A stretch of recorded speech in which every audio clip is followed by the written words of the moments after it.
ओम नमः सिद्धेभ्य। ओम नमः सिद्धेभ्य। ओम नमः सिद्धेभ्य। ओंकार बिंदु संयुक्तम नित्यं ध्यायन्ति योगिनः कामदं मोक्षदं चैव ओंकाराय नमो नमः। मंगलम भगवान वीरो मंगलम गौतमो गणी मंगलम कुंद कुंदार्यो जैन धर्मोस्तु मंगलम। सर्व मंगल मांगल्यम सर्व कल्याण कारकम प्रधानाम सर्वधर्माणां जैनम जयतु शासनम। जैनम जयतु शासनम। जैनम जयतु शासनम। नमः श्री समयसाराय स्वानुभूत्याश्चकासते चित् स्वभावाय भावाय सर्वभावान्तरे छिदे। वंदितु सौव सिद्धे ध्रुवमचल मनोवम गतिम पत्ये वोक्षामि समय पाहुड़ मीणमु श्रुत केवली भणिदम। इस भवतरु का मूल एक जानहु मिथ्या भाव काको कर निर्मूल अब करिए मोक्ष उपाय करिए मोक्ष। जय बोलो देव शास्त्र गुरु की।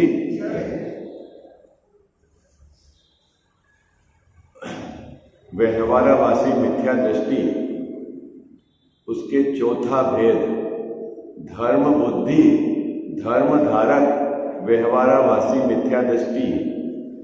जिसने कुल परंपरा से देखा देखी जिनेंद्र भगवान का गुणानुवादन नहीं किया है बाबा, और उस जीव को कोई सांसारिक प्रयोजन भी नहीं है, मात्र धर्म बुद्धि से आत्म कल्याण की भावना से वो पंच परमेष्ठी भगवंतों की भक्ति गुणानुवाद करता है, दान देता है, तीर्थ यात्रा करता है, व्रतों को अंगीकार करता है, लेकिन उसके भी मिथ्यात्व रह जाता है।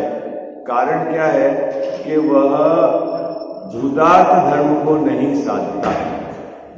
अन्य आगम में जो व्यवहार धर्म कहा है उसी को वह निश्चय धर्म मानकर साधता है, इसलिए वह मिथ्या दृष्टि है। मुद्दा समझ में आ गया ना कजावत साहब? क्यों मिथ्या दृष्टि है? वो मिथ्या दृष्टि क्यों है? वो पूजा कर रहा है इसलिए मिथ्या दृष्टि नहीं है, वह दान दे रहा है इसलिए मिथ्या दृष्टि नहीं है, वह व्रतों को अंगीकार कर रहा है इसलिए मिथ्या दृष्टि नहीं है, लेकिन वह पूजा को, दान के भाव को, व्रत के भाव को धर्म मानकर बैठा है, इसलिए मिथ्या दृष्टि है। भाई साहब बात समझ में आ गया? क्यों मिथ्या दृष्टि है? वो क्यों मिथ्या दृष्टि है? पूजा के भाव को, दया के भाव को, दान के भाव को, व्रत के भाव को क्या मान के बैठा है? धर्म मानकर बैठा है, इसलिए मिथ्या दृष्टि है। ये बात बराबर आप समझना, नहीं तो आप में ऐसा नहीं अर्थ घटा लेना। देखो इन्होंने तो ये निषेध कर दिया। निषेध किस चीज का किया जा रहा है?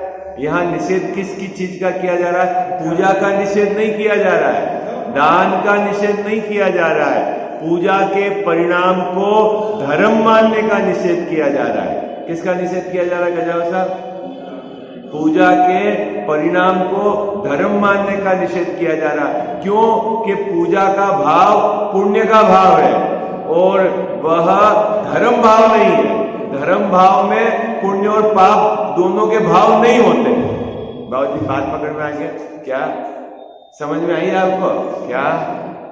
पुण्य भाव और पाप भाव वो धर्म भाव नहीं है, है ना? धर्म भाव में पुण्य पाप भाव नहीं होते हैं, है ना? तो धर्म में किस प्रकार के भाव होते हैं बाबू जी? सम्यक दर्शन ज्ञान चारित्र रूप भाव होते हैं, उत्तम क्षमा मार्दव आर्जव रूप भाव होते हैं। पुण्य भाव और पाप भाव वो धर्म भाव नहीं है।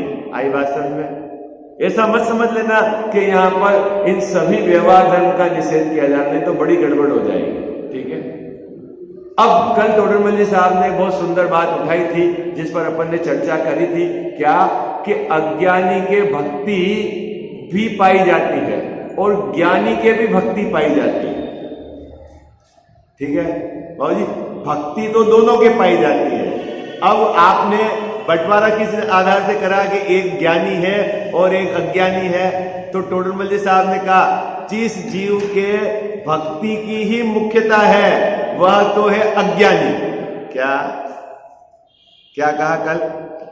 जिस जीव के भक्ति की ही मुख्यता है, जिस जीव ने उस भक्ति के भाव को ही धर्म मान रखा है, उस भक्ति के भाव से ही मेरे को मुक्ति हो जाएगी, ऐसा जिस जीव ने मान रखा है वह जीव अज्ञानी है। और ज्ञानी के तो कदाचित तीव्र ज्वर राग को मिटाने हेतु कुछ स्थान में राग न जाए उसके हेतु ज्ञानी के भी भक्ति होती है, भक्ति के भाव पाए जाते हैं। तो अब अपने को मोटा मोटी अंतर क्या समझना है? जैसा ज्ञानी और अज्ञानी में दोनों के भक्ति के भाव होने पर भी ज्ञानी और अज्ञानी का अंतर क्या है? अज्ञानी उस भक्ति के भाव को ही धर्म और मुक्ति का कारण मानता है और ज्ञानी उसको धर्म नहीं मानता। कितना सरल बात है, बोलो कहां कठिन है? आप बताओ ना, क्या बाबू जी क्या कठिनाई है इसमें? बोलो क्यों समझ में नहीं आता जीव को, जगत के लिए? मतलब बिना कारण अकारण विरोध करना किसी चीज का, सामने स्पष्ट लिखी हुई बात है, बोला कहां गड़बड़ है? कहां कहा है कि पूजा मत करो? कहां कहा है दान मत दो? कहां कहा है व्रतों को अंगीकार मत करो? है क्या कहा है यहां पर? कि जो पूजा का भाव, दया का भाव, दान का भाव वह पुण्य भाव है, धर्म नहीं है। ये बात है? अगर आपने उसको धर्म मान लिया है तो वो मिथ्यात्व है और वो पुण्य भाव है, वो उपादेय नहीं है, ऐसा मान रखा है तो आपका सम्यक निर्णय है। अभी कजावत साहब, टोडरमल साहब ने इसमें और धार दी। धार क्या दी? यहां निश्चय व्यवहार घटाया। क्या निश्चय व्यवहार घटाया? बाहर से अज्ञानियों की भक्ति कभी कभी आपको ज्यादा भी दिख सकती है। क्या क्या कहा कजावत साहब? अज्ञानियों की भक्ति आपको ज्यादा भी दिख सकती है। अज्ञानी बहुत दृढ़ता से व्रतों को पालन करते हुए भी दिख सकते हैं। मौत की कीमत पर भी मैं नियम को नहीं छोड़ूंगा, ऐसे अज्ञानी दिख सकते हैं। तो उनकी दृढ़ता का कारण, उनकी भक्ति का कारण, उनने उसमें धर्म मान रखा है, ये है। आई बात समझ में? क्या मेरा धर्म भ्रष्ट हो जाएगा क्योंकि यही धर्म है, व्रत को पालना ही धर्म है, महाव्रत को पालना ही धर्म है। यदि मेरा यह धर्म, मतलब इसमें कोई लग गया दोष, तो मेरा क्या धर्म क्या हो जाएगा कजाव साहब? भ्रष्ट हो जाएगा, ऐसा अंदर में, और वह दृढ़ता से उसको पालन करता है। कौन? अज्ञानी, मिथ्या दृष्टि। तो साहब व्रत को दृढ़ता से पालन करने के कारण अज्ञानी है क्या? नहीं नहीं, फिर से क्या? व्रतों को दृढ़ता से पालन करने के कारण अज्ञानी है? नहीं नहीं, तो काहे से अज्ञानी है गजाव साहब? हाँ, ये अब आपके बात पकड़ में आ गए। अब आप उलझोगे नहीं। क्या? पूजा करने के कारण अज्ञानी नहीं है, दान देने के भाव के कारण अज्ञानी नहीं है ना? व्रतों को दृढ़ता के से पालन करने के कारण अज्ञानी नहीं है। अज्ञानी काई से है कि उन भावों को धर्म मानने से अज्ञानी है। क्यों? जैसा क्यों अज्ञानी है? क्योंकि वह भाव आश्रव बंध के भाव है। पुण्य भाव है ना, पुण्य आश्रव, आप बोलते पुण्याश्रव, पुण्य बंध। जब वो आश्रव बंध है, आप खुद बोलते हो पुण्य का बंध होगा, तो फिर वो धर्म कैसे होगा? क्योंकि जिसमें बंधना हो गए उसका नाम धर्म नहीं।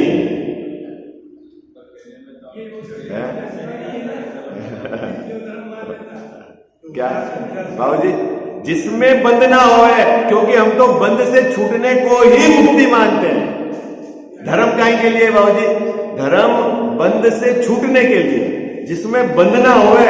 आप खुद बोल रहे हो पुण्य बंद होगा, इससे बंद होगा ना, मतलब बंद है, इसका मतलब धर्म नहीं है। बोलो है? हाँ, अब जो नहीं जानता तो ठीक है, अपने अभिप्राय में मिथ्या वासना नहीं पड़ी रहनी चाहिए। यहां पूजा का निषेध नहीं किया जा रहा है, यहां दान के भाव का निषेध नहीं किया जा रहा है। भूमिका अनुसार जीव के आए बिना नहीं रहता है, लेकिन ज्ञानी और अज्ञानी का बंटवारा उनके पर्याय में पाए जाने भावों के आधार से नहीं है, बल्कि उनके अभिप्राय में क्या वासना पड़ी हुई है। यदि वह इन पूजा के भाव को, दया के भाव को, दान के भाव को धर्म मानता है, तो वह विपरीत मान्यता वाला है, मिथ्या दृष्टि है, अज्ञानी है। अब अपनी पहचान जैन साहब कहां से करेंगे ज्ञानी और अज्ञानी की, कि हमारे पर्याय में क्या भाव पाए जाते हैं, वहां से नहीं, क्योंकि अभी ये मिथ्यात्व की तरफ से प्रकरण चल रहा है। हमारे अभिप्राय में क्या चल रहा है, कहां से बाबूजी खोज करनी है अपने को? हमारी मान्यता में क्या चल रहा है, हम क्या मानते हैं? बोलो कैलाश साहब, क्या मानते हैं? पूजा को धर्म मानते हैं कि नहीं मानते हैं? मानते हैं। इसका मतलब है हमारी मान्यता में विपरीतता है। आपने दो शब्द बोले, भाव और अभिप्राय, इन दोनों का विश्लेषण करके देखो अभिप्राय जो है ना, ये मिथ्यात्व को इंडिकेट करता है, बोलते हैं वासना। मैं आपको सरलता से उदाहरण दे दूं। आपने कभी सुना है क्रिया, परिणाम और अभिप्राय? क्रिया, परिणाम और अभिप्राय का अर्थ समझ में आया कभी आपको? देखो मैं आपको बहुत सरलता से 5 मिनट में समझाता हूं। क्रिया, परिणाम, अभिप्राय। क्रिया क्या है? आपको भी दिखती है और सामने वाले को भी दिखती है। क्या क्रिया क्या बाबूजी? आपको भी दिखती है और सामने वाले को भी दिखती है। आप सफेद है ना, उज्जवल धवल वस्त्र, धोती दुपट्टा पहनकर सुबह आप अभिषेक करने के लिए आए। आपने भगवान मतलब अभिषेक का जल प्राशुक विधि से तैयार किया, आप भगवान का अभिषेक कर रहे हैं, आप मुंह से पाठ बोल रहे हैं। ये सब बाहर की क्रिया आपको भी दिखेगी और क्या दिखेगी? किसको भी दिखेगी? सामने वाले को भी दिखेगी। ठीक है, परिणाम आपको ही दिखेंगे, सामने वाले को नहीं दिखेंगे। क्या है ना, आप भले ही मुंह से पाठ बोल रहे हो, वो पाठ तो हमको सुनाई देगा, और आपके अंदर परिणाम कहां जा रहे हैं, घर पे है कि दुकान पे है कि क्या है, वो आपको पकड़ में आएंगे, सामने वाले के पकड़ में नहीं आएंगे। और अभिप्राय तो आप खुद और शांति से पकड़ोगे तो आपके पकड़ में आएंगे, नहीं तो कभी कभी आपको भी पकड़ में नहीं आएंगे। क्या अभी क्या अंतर है? देखो मैं आपको एक बिल्कुल उदाहरण से आपको समझाता हूं। अभिप्राय को समझने के लिए आपको उदाहरण समझाता हूं, क्योंकि अभी पकड़ में आता है ना, अभिप्राय क्यों नहीं पकड़ में आता? लेकिन आप उपयोग को एकाग्र करके पकड़ोगे तो आएगा, नहीं तो नहीं आएगा। सब आपको ही पकड़ में आएगा। देखो है ना, पुराने जमाने में एक रामलीला चलती थी, आपने देखा होगा। हाँ क्या जैसा रामलीला चलती थी, और अपन ने तो अभी देखा है ना, कितने 3 दिन हुए, 2 दिन अपन ने वो सीता का वैराग्य देखा है ना शाश्वत धाम में। ठीक है, तो सीता जो बनी थी वो भी कन्या है, ठीक है, और जो राम बनी थी वो भी कन्या है। ठीक है ना, क्योंकि बाबूजी वो तो मंच की मर्यादा है ना, आपको भाई दोनों पात्र एक मतलब महिलाओं के थे, ठीक है, लेकिन एक महिला ने पुरुष का पात्र करा, एक महिला ने स्त्री का पात्र किया अभिनय में। ठीक है, बात समझ में आई। अब बाबूजी जब इसकी तैयारी चली तो जिसको पुरुष का पात्र दिया उसको यह कहा गया कि तेरे को ये विचार करना है। क्या विचार करना है जैसा कि मैं तो कौन हूं? राम हूं। क्या मैं अयोध्या का राजा हूं, तो तेरी स्टाइल कैसी रहेगी? जैसे राजा चलते हैं ना वैसे चलना है, तेरे हाथ को ऐसे रखना है, ठीक है ना। और जब भी बोलना है, संवाद देना है तो आज्ञा देनी है। अब राजा है तो राजा का पैटर्न होगा ना बाबूजी, ठीक है। तो असल में तो वो है महिला, लेकिन उसको मंच पर पुरुष का पात्र मंचन करना है। और ऐसा भी है कि आप अंदर से यदि अपने को पुरुष रूप स्वीकार करेंगे तो आप उतना अच्छा पुरुष का पात्र कर पाएंगे। क्या? तो वो डिलीवरी, उसकी जो वर्ड की डिलीवरी है ना, बोलने का तरीका, वो कैसा होना चाहिए? पुरुषों के जैसा होना चाहिए। अब उनके मूछे बना दी है, उनके ऐसा मुकुट पहना दिया है, तो अब वो प्रैक्टिस चल रही है 2-4 महीने तक कजाव साहब। तो रात दिन जब उनको जो सिखाते हैं नाटक, उन बार बार उनको ये इंडिकेट करते हैं तू राजा है, क्या है ना। अभी ऐसा नहीं है। अभी ये जो पीछे मंच के पीछे भले किसी के साथ बैठकर, है ना, जो आपका सेवक बना है उसी के साथ बैठकर यदि आप नाश्ता कर रहे हो, लेकिन जो सिखाने वाला क्या बोलेगा? नहीं, तू राजा है ना। तो तेरे को अंदर में राजा जैसा फीलिंग आनी चाहिए। क्या आनी चाहिए साहब?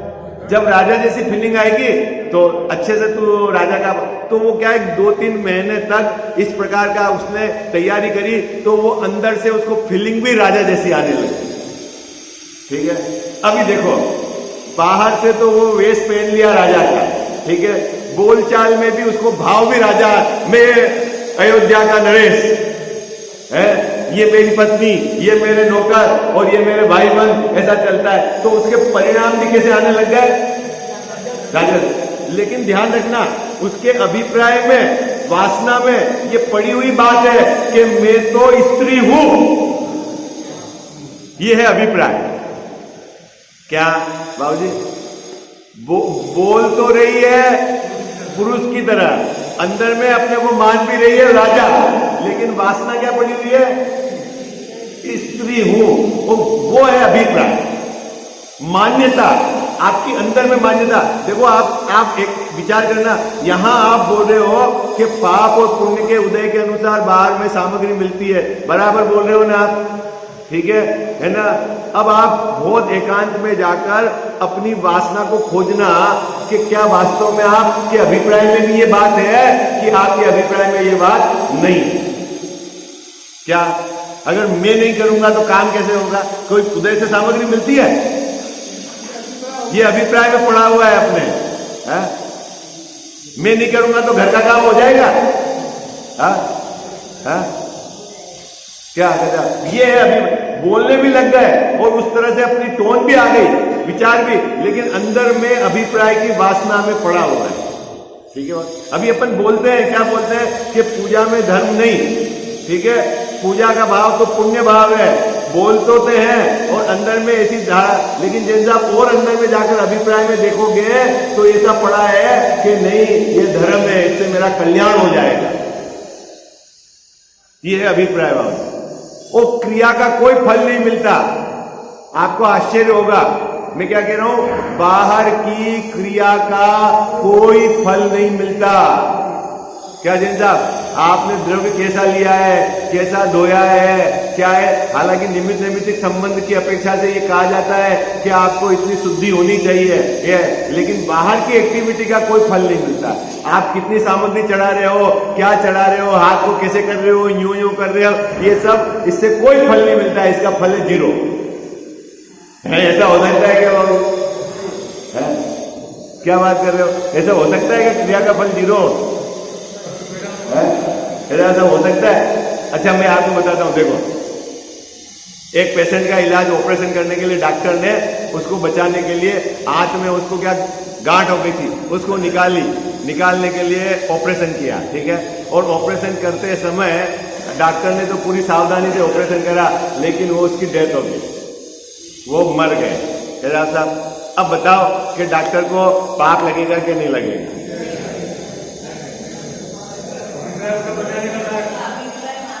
अरे अभी मारना छोड़ो, अभी अभिप्राय तक तो पहुंचे ही नहीं, अभी अपन तो भाव की बात कर रहे हैं। क्या जाओ साहब, क्या? अच्छा चलो छोड़ो, कठिन हो गया। एक शिकारी ने हिरण को मारने के लिए बंदूक तानी और गोली चढ़ाई, जैसे गोली चलाई और हिरण कूद गया और गोली निकल गई, ठीक है, और हिरण नहीं मरा, अब जैन साहब उधर डॉक्टर ने तो बचाने के लिए ऑपरेशन करा और पेशेंट मर गया, और शिकारी ने हिरण को मारने के लिए गोली चलाई और हिरण कूद गया और नहीं मरा। अब मेरे को बताओ पाप किसको लगेगा? अरे बोलो भाई जल्दी बताओ, पाप किसको लगेगा? है हिरण मरा ही नहीं हो पाप लगेगा? गजब बात है भाई, मरना तो चाहिए ना बाबू, पाप लगने पाप लग, मरा तो ही नहीं वो। अरे बोलो भाई जल्दी बोलो यार, ये मेरा विषय नहीं है, मैं तो आपको सिर्फ हिंट कर रहा हूं। बाबूजी ने अभिप्राय की बात कही है वहां तक पहुंचने के लिए। तो बाहर की क्रिया का कोई फल नहीं लगता है ना? बोलो हाँ जी, है ना जी? है अरे चांदी की थाली में करोगे, सोने की थाली में पूजा करो, बाहर की सामग्री से कोई फल नहीं पड़ता है। आपके भाव कैसे हैं उसके आधार से फल है। जिनके भाव उत्कृष्ट है वो उत्कृष्ट सामग्री लेके आता है, ये तो एक निमित्त नैमित्तिक संबंध है। लेकिन यदि आपने सोने की थाली में है और आपको अहंकार का भाव है तो आपके परिणाम कहां जा रहे हैं? आई बात समझ में? उसी प्रकार जिस प्रकार वो है ना, उसने शिकारी ने मारी तो बंदूक है और उसको पूरा का पूरा पाप लगेगा, और हिरण को तो कुछ नहीं हुआ, और उस डॉक्टर को बिल्कुल पाप नहीं लगेगा बाबूजी। क्यों? आदमी मर गया, पेशेंट मर गया है? क्यों जनता? सुनो, तो शिकारी को तो मारने के भाव थे और डॉक्टर को बचाने के भाव थे, इसलिए डॉक्टर के बचाने के भाव के कारण उसको क्या है, क्या पाप का बंध नहीं हो रहा, और इधर भले ही हिरण नहीं मरा हो लेकिन मारने के भाव थे, इसलिए बाबूजी उसको पाप का बंध हुआ। अभी सुनना, यदि डॉक्टर के अभिप्राय में ऐसा पड़ा है कि मैं किसी को बचा सकता हूं, मैं किसी को मार सकता हूं, तो उसके अभिप्राय में मिथ्यात्व है। निज आयु क्षय से जीव मरे, तू क्या किसी को मारेगा और क्या किसी को बचाएगा, ये अभिप्राय की भूल है बात। आई बात समझ? हाँ क्या कठिन हो गई बात है जनता? कठिन हो गई? परिणामों का और अभिप्राय का दोनों का फल मिलता है। हाँ, कितने लोगों को समझ में आ गई अभिप्राय? देखो, पूजा करने के समय मंद कसाय का भाव है आपका, तो आपको पुण्य का बंद हो जाएगा, और पूजा के काल में यदि आपकी कसाई की तीव्रता है तो पाप का बंद होगा, क्योंकि बाहर की क्रिया से तो कोई फल लगता नहीं है, भाव से फल लगता है, ठीक है। लेकिन अभिप्राय में यदि पूजा को धर्म मान के रखा है तो पाप का ही बंद होगा। क्या कितने लोगों को समझ में आ गई? क्या क्या कह जाता? सामग्री भी बढ़िया से बढ़िया, बाहर की शुद्धि भी बढ़िया से बढ़िया, भाव भी उत्कृष्ट से उत्कृष्ट, और अभिप्राय में सम्यक मान्यता होनी चाहिए। ये तो ज्ञानी की पहचान है। आई बात समझ है? सभी तरह से कथन किया जाए। भैया आपको जिनेंद्र भगवान की भक्ति करनी है तो खड़े रह के आप पूजा करो, शरीर की ताकत है तो भाई आपके घर में यदि कलेक्टर आ गया है तो आप बैठोगे, कैसे रहते हो? बिल्कुल खड़े के खड़े रहते हो। ये तो 3 लोग के नाच है, क्या कह जाए साहब? कोई साधारण सा आपके घर में आ जाए जो प्रसिद्धि वाला हो तो आप उत्कृष्ट से उत्कृष्ट सामग्री लाते हो। ठीक, आप 3 लोग के नाथ की पूजा करने आए हो बाबूजी, तो उत्कृष्ट से उत्कृष्ट सामग्री होनी चाहिए, बाहर से शुद्धि भी बिल्कुल उत्कृष्ट होनी चाहिए, द्रव्य की शुद्धि भी बढ़िया, और भाव तो उत्कृष्ट से उत्कृष्ट होने चाहिए। लेकिन अभिप्राय में उन पुण्य भावों को धर्म मान रखा है तो वह अभिप्राय की भूल है। कितने लोगों को समझ में आ गया?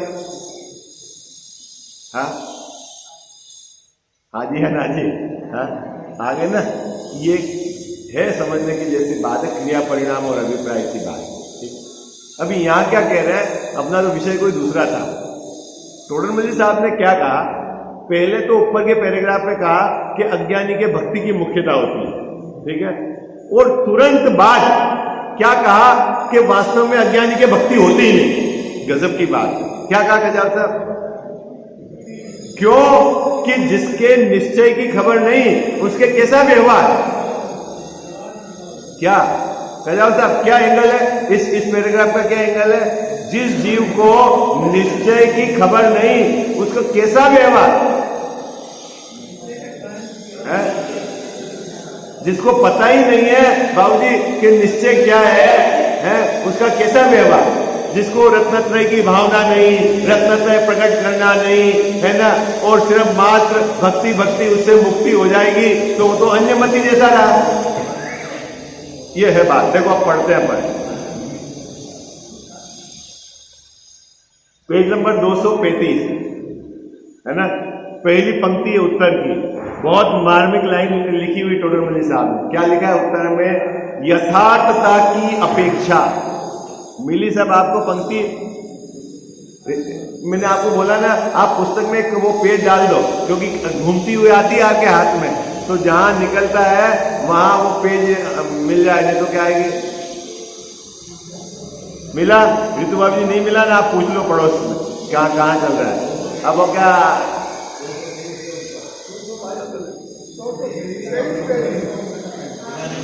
मिल गया ना? सब बराबर अंगली वहां पे रखना पंक्ति पर। टोडरमल साहब ने कही है बात, है ना? किसके हवाले से कही है गजाव साहब? किसके हवाले से कही है? हाँ, कुंद के हवाले से कही है ना? अनंत ज्ञानियों के मुनियों के हवाले से कही है, केवली भगवान के हवाले से कही है। क्या बात कही है? यथार्थता। यथार्थता मतलब वास्तव में सच्चे सच देखी जाए, खरे खर देखा जाए। जैन साहब क्या देखा जाए? खरे खर वास्तव में देखा जाए। यथार्थते की अपेक्षा तो ज्ञानी के सच्ची भक्ति है, ठीक है, और अज्ञानी के नहीं है। ये लो। तो भैया सच्ची भक्ति और सच्ची भक्ति नहीं, उसका आधार क्या है? मजेदार बात है। जैसा क्या कहा? ज्ञानी के तो सच्ची भक्ति है और अज्ञानी के सच्ची भक्ति नहीं है। उसके भक्ति पाई जाती है, उसके बाद भी उसके सच्ची भक्ति नहीं है। तो आधार क्या है? कि जिसने भक्ति को ही मुक्ति का कारण मान रखा है, उसके सच्ची भक्ति नहीं है। ये क्या आधार समझ में आ गया आपको? क्या क्या बाबू जी क्या आधार है? जिसने भक्ति को ही मुक्ति मान रखा है, जिसने पुण्य को ही धर्म मान रखा है, असल में तो उसके वो पुण्य भाव भी नहीं है, ऐसा कहना है। तो मिथ्या तो चल रहा है जोर से पीछे। आगे पहली पंक्ति का अर्थ समझ में आ गया आपको? आप में से कोई पढ़ेगा पंक्ति? जोर से पढ़ो आप में से कोई पंक्ति। क्या कहा है?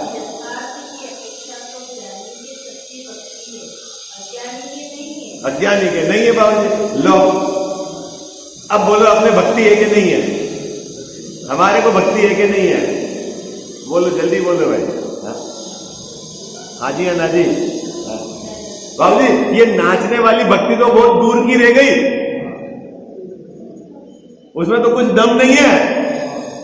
अभी तो यहाँ भगवान के सामने बैठकर भगवान का गुणानुवादन कर रहा है, अच्छे से उपयोग को लगाकर पूजा कर रहा है, बिल्कुल भक्ति भाव से। लेकिन जिसके अभिप्राय में ये पड़ा हुआ है कि इससे मुक्ति हो जाएगी, उसके भी भक्ति नहीं है। अभी ये नाचने वाले तो लोगों को देख के नाच रहे हैं, भगवान की तो बात ही जाने दो। अभी तो बहुत दूर की बात है। अभी तो ये और उत्कृष्ट बात है। क्या चल रही है यहाँ पे बात? क्या बात चल रही है यहाँ पे? क्या बात चल रही है? यथार्थता। ज्ञानी के ही सच्ची भक्ति होती है, अज्ञानी के नहीं, क्योंकि ज्ञानी भक्ति को मुक्ति का कारण नहीं मानते, इसलिए उनके सच्ची भक्ति होती है। जो जीव पूजा को धर्म नहीं मानता, उसके ही सच्ची पूजा है।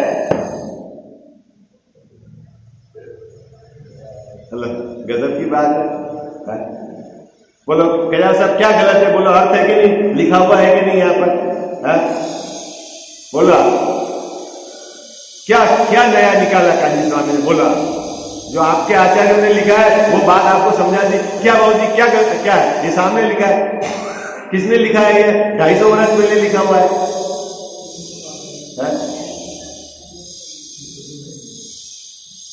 और राग भाव की अपेक्षा अज्ञानी के श्रद्धान में भी उसे मुक्ति का कारण जानने से अति अनुराग है।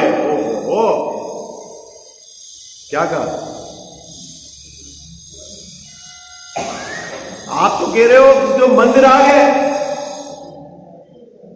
आप क्या कह रहे हो बाबू जी? इसके पूजा का भाव अज्ञानी के तो मंद राग है, और टोडरमल जी साहब कह रहे हैं कि ये मुक्ति का कारण मानकर तीव्र राग है इसके। गजब, क्या क्या कह रहे हो आप? क्या क्या कह रहे हो साहब? क्या पंक्ति लिखी, गजब है। फिर से पढ़ूं मैं पंक्ति, क्या कह रहे हैं देखो। और राग भाव की अपेक्षा, क्योंकि प्रत्येक जीव बोलता है साहब मंद राग तो है ना, भले ही वो भक्ति को मुक्ति का कारण मानता है, मंद राग तो है ना बाबू जी। अज्ञानी के राग तो मंद है ना, वो भगवान की पूजा कर रहा है, राग तो मंद है। तो टोडरमल जी साहब कह रहे हैं हाँ, राग की अपेक्षा भी मंद नहीं तीव्र है। कैसे? तो देखो तर्क है, अपेक्षा समझना। क्या कह रहे हैं? बात पकड़ में आई बाबू जी? क्या मैं तो समझ रहा हूं। हाँ। ये तीव्र राग का जो शब्द लिया गया है, ये भक्ति के प्रति उसका तीव्र राग, हाँ, मुक्ति मानकर उसको, हाँ भक्ति के प्रति उसका, उसको उसको उसको ऐसा लग जाएगा कि मैंने घर छोड़ दिया, मैंने कपड़े छोड़ दिए, मैंने ये छोड़ दिया, मेरे को मुक्ति हो जाएगी। अरे भाई, बाहर की क्रिया से मुक्ति नहीं है और शुभ भाव से मुक्ति नहीं है। जब तक तू अंदर में स्वभाव का आश्रय लेकर उस पर लीन नहीं होगा, तब तक तेरे मुक्ति नहीं आएगी। आई बात सर, मुद्दा यह है, जोर किधर का है?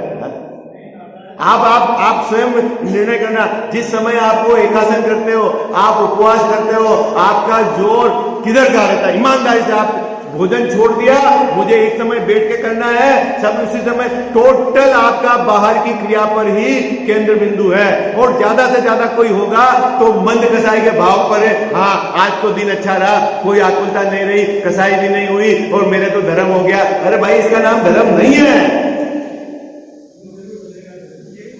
हाँ? अभी यही मानते हैं, इसलिए तो अपन संसार में रखड़ रहे हैं। हाँ? मान्यता ही तो अपनी विपरीत है बाबूजी, संसार में क्यों रखड़ रहे हैं अपन? भाई आप खोजो तो सही, जैन साहब, किस कारण हम संसार में परिभ्रमण कर रहे हैं? कि हमारी मान्यता वस्तु स्वरूप के विपरीत है। क्या कह जाओ सर? क्या हमने पूर्व भाव में पूजा नहीं की, पूर्व भाव में दान नहीं दिया, पूर्व भाव में मंदिर नहीं बनाया, पूर्व भाव में प्रतिमा नहीं विराजमान करी, पूर्व भाव में हमने स्वाध्याय नहीं सुना, लेकिन क्या नहीं किया कि राग से भिन्न अपना जो स्वभाव है, ज्ञायक भाव, उसको हमने स्वीकार नहीं किया। आई बात समझ? ये हमने पूर्व भाव में नहीं किया। विधान तो बहुत किए बाबूजी, लोगों को बहुत जिमाया हमने, अभी भी यही जिमा रहे लोग।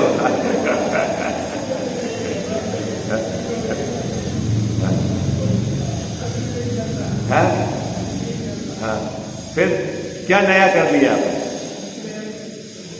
नया तो जब होगा जब राग से भिन्न अपना जो भगवान आत्मा है उसमें हम स्थापित कर परिणति में सम्यक दर्शन ज्ञान चारित्र प्रकट हो जाए, तो वो हमारे लिए अपूर्व कार्य है, पूर्व में कभी नहीं किया। दूसरी पंक्ति में क्या कहा? जैसा प्रायकर ये सब कहते हैं कि कोई बात नहीं, चलो वह भक्ति को ही मुक्ति का कारण मान रहा है, लेकिन उसके कसाय तो मंद है ना, उसके राग तो मंद है ना। ऐसा कहते हैं सब लोग। देखो, राग तो मंद है ना, भगवान की पूजा तो कर रहे हैं ना बाबूजी। तो टोडरमल जी साहब कह रहे हैं कहाँ राग मंद है? उसे तो तीव्र राग है। क्यों? कि वो भक्ति को ही मुक्ति का कारण मानकर उसके प्रति तीव्र राग से जुड़ा हुआ है।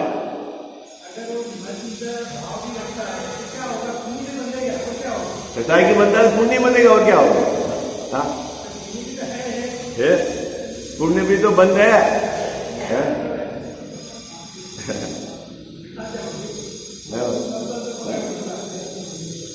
क्या कह जाता है? जो लोह बेड़ी बांधती, जो स्वर्ण की भी बांधती, उसमें क्या फर्क है बाबा? भाई, अगर आप बंधन की अपेक्षा से देखो तो क्या फर्क है? देखो, आप समझो, जैसा एक साधारण कैदी है, उसको जेल में रखते हैं, बिल्कुल ऑर्डिनरी जेल के अंदर, एक चद्दर और एक तकिया दे दिया। और ये जो नेता लोग हैं बड़े, मान लो मुख्य, और उनको भी जेल में रखते हैं, तो उनको एक रूम में दे दिया, बढ़िया पलंग है, एसी है, आके पसंद का खाना आ रहा है, आके नौकर चाकर है, तो फिर दोनों एक जैसे हैं क्या? बाहर से तो आपको अंतर दिखेगा, लेकिन बंद तो दोनों के है ना, बंद तो है ना, कि ये भी बाहर नहीं जा सकता है और वो भी बाहर नहीं जा सकता है। आपको बाबूजी रहना तो उस रूम में, भले वो आपके डबल बेड लगे हुए हैं, लेकिन बंद तो है ना। बंद की अपेक्षा में क्या फर्क है? बंद की अपेक्षा में क्या फर्क है? कोई फर्क नहीं। ठीक उसी प्रकार सोने की बेड़ी हो या लोहे की बेड़ी, काम तो बांधने का ही करती है ना, है? किसी को लोहे की बेड़ी बांध दी और पुलिस वाले पकड़ के ले जा रहे हैं, और किसी को सोने की बेड़ी बांध दी और वो अहंकार करे, रहे हो मेरे तो सोने की बांधी है। अरे भाई तू बंधा हुआ है, ये पहले फील कर, क्या कह जाओ साहब, है? हाँ।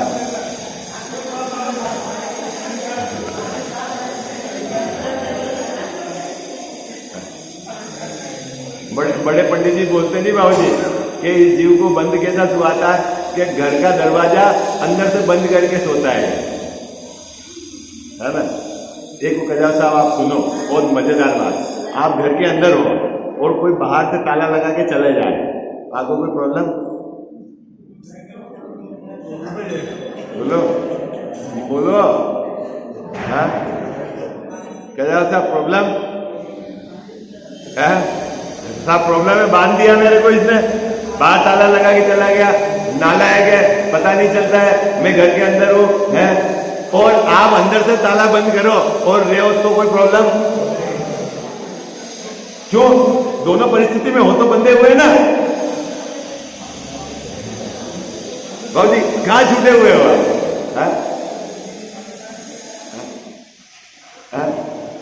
लेकिन समझता नहीं है जी भाई, किसको कहना निर्बंध दशा? इसने एक ही चीज को मान लिया, सिर्फ पाप है उसका नाम बंद है। नहीं भाई, पाप भी बंद है और पुण्य भी बंद है। पहले ये नक्की करो। क्या देखो क्या कहते हैं, और राग भाव की अपेक्षा अज्ञानी के श्रद्धान में भी उसे मुक्ति का कारण जानने से अति अनुराग है। ज्ञानी के श्रद्धान में शुभ बंध का कारण जानने से वैसा अनुराग नहीं है। ओहो, क्या बात कही गजाव साहब। अज्ञानी के तीव्र अनुराग है पूजा में, और ज्ञानी के उस जाति का अनुराग नहीं है। लॉजिक क्या है कि श्रद्धा में उसने, एक ने उपादेय मान रखा है और एक ने हे मान रखा है। लो क्या क्या जैसा इसको बोलते हैं, एक बिल्ली है ना, बिल्ली क्या, और एक हिरण, दोनों अपना भोजन करते हैं, दोनों में अंतर है। हिरण जैसे घास खाता है ना, और बिल्ली ने हमारे चूहों को पकड़ लिया है या दूध पी रही है। चूहे को भी क्यों पकड़ा है, अपन दूध ही पी रही है, मान लो। दोनों में अंतर है बाबूजी, क्या अंतर है बोलो, क्या अंतर है बोलो भाई। बिल्ली दूध पी रही है और हिरण कोई घास खा रहा है, क्या अंतर है? आप बोल रहे हो अंतर है, तो क्या अंतर है? जैसा उसको इतनी आसक्ति है बिल्ली को कि डंडा भी पड़ जाए तो भी वो पड़ने दो, लेकिन मैं दूध नहीं छोड़ूंगी, है ना। और हिरण अनासक्ति से जरा सी हलचल आवाज आए तो भोजन को छोड़कर, ठीक उसी प्रकार अज्ञानी ने भक्ति को मुक्ति का कारण मानकर तीव्र अनुराग करके उसमें लगा हुआ है। ज्ञानी के उस जाति का अनुराग नहीं होता है, क्योंकि उसकी श्रद्धा में उसको हे मान रखा है।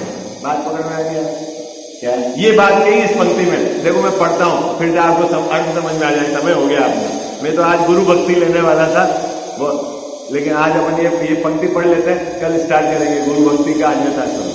देखो क्या, और राग भाव की अपेक्षा अज्ञानी के श्रद्धान में भी उसे मुक्ति का कारण जानने से अति अनुराग है अज्ञानी के, और ज्ञानी के श्रद्धान में शुभ बंध का कारण जानने से वैसा अनुराग नहीं है। अंतर क्यों है अनुराग में? एक ने मुक्ति का कारण मान रखा है और एक ने पुण्य बल का कारण मान रखा है। तो जिसने मुक्ति का कारण मान रखा है वो तो दृढ़ता से उसमें अनुराग से जुड़ता है, और जिसने मुक्ति का कारण नहीं मान रखा है उसको उस जाति का अनुराग नहीं। बाह्य में कदाचित ज्ञानी को अनुराग बहुत होता है, कभी अज्ञानी को होता है, ऐसा जानना। कभी कभी ज्ञानी के भी अनुराग पाया जाता है, अज्ञानी के भी पाया जाता, ऐसा जानना। लेकिन असल मूल बात क्या है कि जो है ना, भक्ति को मुक्ति का कारण जिसने मान रखा है वह अज्ञानी है, और जिसने भक्ति को मुक्ति का कारण नहीं मान रखा है और अपने तीव्र राजभर को मिटाने के लिए या कुछ स्थान में अपना परिणाम न जाए उसके लिए जैसे भक्ति, ऐसे ज्ञानी की भी भक्ति होती है। ये अभी देव के स्वरूप के संबंध में चर्चा चल रही है। अब गुरु जो धर्म बुद्धि धर्म धारक मिथ्या दृष्टि, गुरु के संबंध में भी क्या गड़बड़ी करता है, गुरु की परीक्षा में भी क्या गड़बड़ी करता है, उसका यहाँ चित्रण खींचा गया है। देखो, मैं यहाँ जो बात बताऊंगा वो बिल्कुल टोडरमल जी साहब ने कही वो बताऊंगा। किसी भी वर्तमान में कोई परिप्रेक्ष्य अपना कोई आधार है नहीं। बिल्कुल आप विचार करना कि टोडरमल जी साहब ने जो कमी 250 वर्ष पूर्व समाज में देखकर उन्होंने समाज के जीवों को समझाने के लिए कही, यदि इस प्रकार की कमी अभी हमारे जीवन में वर्तमान में है तो हमको वो कमी निकालनी है। कोई पक्ष और कोई विपक्ष ऐसा कोई हमारा अंदर में कोई भाव है नहीं। जिनवाणी जग मैया जन्म दुख मेट दो, जिनवाणी जग मैया जन्म दुख मेट दो, जन्म दुख मेट दो, मरण दुख मेट दो, जन्म दुख मेट दो, मरण दुख मेट दो, जिनवाणी जग मैया जन्म दुख मेट दो। बहुत दिनों से भटक रहा हूँ, ज्ञान बिना है मैया, निर्मल ज्ञान प्रदान सुकर दो, तू ही सच्ची मैया। गुण स्थानों का अनुभव हमको हो जावे जग मैया, चढ़े उन्हीं पर क्रम से हम थे होवे कर्म खिपैया। मेटो जामन मरण हमारा इतनी वंती मैया, तुमको शीश त्रिलोकी नमावे तू ही सच्ची मैया। वस्तु एक अनेक रूप है, अनुभव सबका न्यारा, हर विवाद का हल हो सकता साधवाद के द्वारा। जिनवाणी जग मैया जन्म दुख मेट दो, जन्म दुख मेट दो, मरण दुख मेट दो। जावाणी के ज्ञान ते सूझे लोकालोक, सोवाणी मस्तक चढ़ो सदा देत हूँ धोख।